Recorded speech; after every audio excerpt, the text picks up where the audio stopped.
కృష్ణా జిల్లా గన్నవరం టీడీపీ కార్యాలయంపై దాడి చేసిన ఘటనలో 15 మందిని పోలీసులు అరెస్ట్ చేశారు.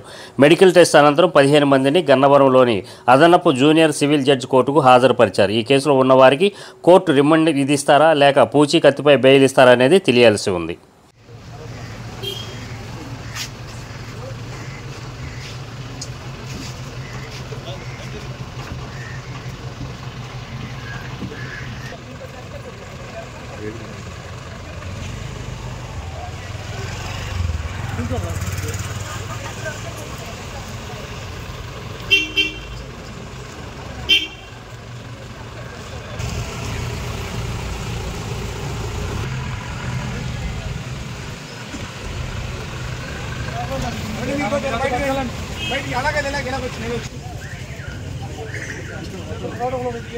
मनी